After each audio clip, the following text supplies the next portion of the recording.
Muchas gracias. Seguimos con la opinión de la señora Truchayo. Sí, yo quería tocar brevemente el tema de los actos que son responsabilidad de otros poderes, pero termina pagando los platos rotos el Poder Judicial, ¿no? Que hay muchos ejemplos, como por ejemplo crear un tribunal donde es innecesario, o fijarle la planta de personal, etc. Yo creo que ahí todos los poderes judiciales tienen varias herramientas que muchas veces no se utilizan.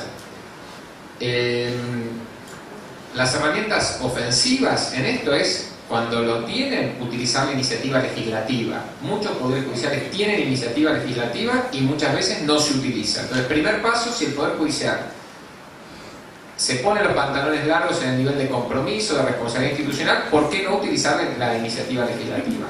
En el segundo paso, diseñar un plan estratégico y hacerlo público. Es decir, dentro de 10 años vamos a tener tantos jueces, dentro de 5 tantos. Para eso necesitamos que el Poder Judicial cree en tal momento este tribunal y en tal otro momento, ¿por qué no?, vamos a relocalizar este tribunal de acá para allá, porque acá está bajando el nivel de conflictividad. Esa es una frase que yo pocas veces he escuchado en la iniciativa pública de parte de los poderes judiciales, porque parecería significar una pérdida. Dicen, no, dejemos ese tribunal ahí y creemos otro acá. Pero eso degrada los niveles de eficiencia del tribunal, de productividad general. Entonces, iniciativa legislativa, plan estratégico público conocido donde esté la opinión del Poder Judicial en esas materias que deciden los demás, pidiéndoles que decidan lo que el Poder Judicial cree que es necesario y fomentar un debate público informado sobre esa cuestión. Tercera variante, rechazarlo públicamente con argumentos. Decir públicamente que ese tribunal es innecesario, que va a degradar los niveles de eficiencia del Poder Judicial, que solo se van a atender tantas causas y que el Poder Judicial no lo considera necesario. ¿Por qué no lo puede decir si después va a pagar los platos rotos? Y otra herramienta, tal vez más generalizada, es utilizar como mediadores en estas discusiones presupuestarias la figura del administrador judicial, que puede ir al Congreso, que puede ir a la legislatura, discutir con los técnicos, en otro nivel, sin comprometer políticamente o con favores políticos al superior tribunal. Y finalmente, hay que elevar el nivel del debate, parecería que es el mensaje, tanto desde el Poder Judicial como desde los organismos de los otros dos poderes del Estado. Bueno, si nos damos cuenta, hagámoslo, empecemos, creemos los estudios, pongamos los números sobre la mesa, digámoselo a la sociedad. Este seminario es justamente un intento para eso, ni más ni menos. Gracias. Cerramos con palabras de Nelson. Sí, la verdad que no tengo nada más que agregar, ya todo está bastante recalcado. Solamente apuntar un par a raíz de las intervenciones de varios de ustedes. Yo creo que dentro de todas estas complicaciones metodológicas, técnicas, etcétera, creo que la visión es bastante clara y compartida con todos, ¿no? O sea, tenemos que empezar a traducir y operacionalizar un poco más cuantitativamente todas estas discusiones de temas de presupuesto, de temas de plan, de temas de lo que el Poder Judicial quiere hacer, cuánto es lo que la sociedad está dispuesta a pagar por su Poder Judicial, lo que recibe, es lo que quiere recibir, etcétera, etcétera. Pero eso, bajarlo un poco de la discusión más teórica y aterrizarlo con números. Los indicadores y su perfección serán, es quizá una recomendación, se irán construyendo en el camino, se irán perfeccionando en el camino, ¿no? Pero lo importante es que quizá hay que tener en cuenta una lógica de mejora. O sea, ¿ustedes quieren mejorar o quieren que se mejore el Poder Judicial? Hay que hacer muchas cosas, sin duda alguna. Una de esas es que hay que evaluar. O sea, hay que evaluar las cosas que se hacen. Y para evaluarlo hay que medir. Mídanlo cualitativamente, cuantitativamente, que si no lo miden, entonces no pueden evaluar, porque no van a poder mejorar. Y para poder medir, necesitamos conocer un poco de la realidad judicial, ¿no? Y ahí la realidad judicial es muy conocida por los actores del sector justicia, pero muy poco conocida por los otros actores, ¿no? Yo le ponía un ejemplo. En sus países, no sé si esa será la realidad aquí en Río Negro o en Argentina, que no es parte de este estudio,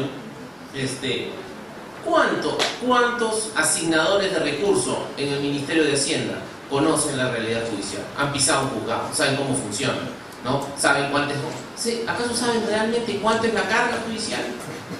¿Cuántos jueces hay? ¿No? Eso lo sabe el Poder Judicial, ¿no? Bueno, en algunos casos dice saberlo, ¿no?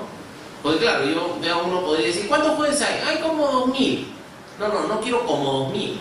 Quiero saber cuántos son, dónde están, cuál es su nombre, cuál es su producción. hay un esfuerzo muy grande por hacer, creo yo, en varias de las instituciones, y como les digo, no conozco bien cómo funciona en el tema de justicia aquí, pero en lo que se ha podido ver a lo largo de este estudio, con la participación de los propios actores, hay una gran tarea por ver.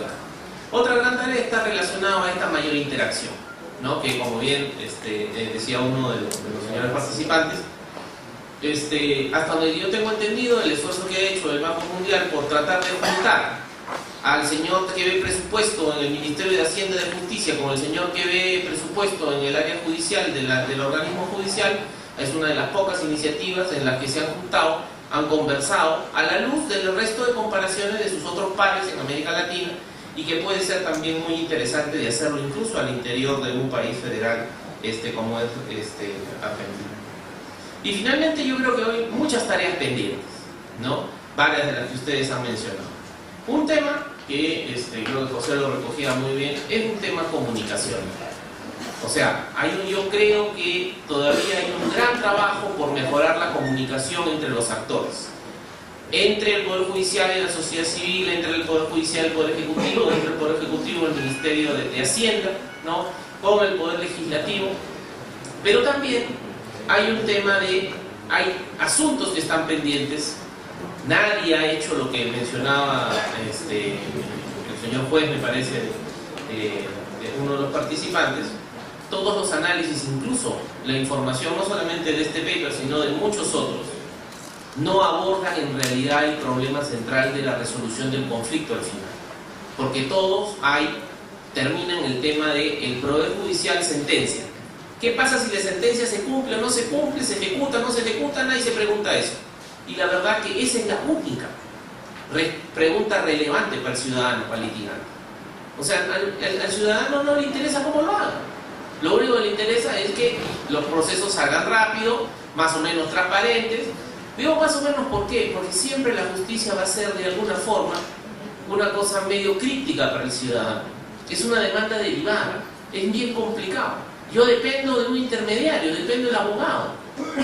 Y ahí hay muchas cosas que se pueden hacer, hasta como por ejemplo, oigan, seguramente a ustedes no les ha pasado, pero yo que se supone no me considero un analfabeto, ¿no? Sé leer, sé entender algo. O sea, yo leo una resolución judicial que es de mi caso y no entiendo nada. O sea, y se supone que está fallando para mí, porque yo soy el que litiga, ¿no? Entonces, hasta un tema de voluntad de poder cambiar, o sea, la forma como redacta. O sea, hay muchísimas cosas que se pueden... ese podría ser un indicador concreto de transparencia, ¿no? Tradúzcame pues las sentencias, ¿no? En lugar de ponerme la mitad en latín, ¿no? O si quiere póngalo, pongo una nota en pie de página, yo no soy latín. Entonces, hay muchas cosas que a partir de estos números, ¿no? Uno puede empezar a explorar, y esa quizás ha sido una de las razones por las que en el banco y con el proyecto de Servicio de Justicia en Perú iniciamos esta línea de investigación que espero se pueda concretar para al menos incluir también algunos otros países, ojalá pronto de la realidad federal, y otros países de la región, de tal manera de ir contribuyendo con este magnífico esfuerzo que viene haciendo el CEJA durante tantos años, de crear una gran base de datos con algunos elementos indispensables, no cuantitativos, respecto a la organización, operación y logros de cada poder judicial. Muchas gracias.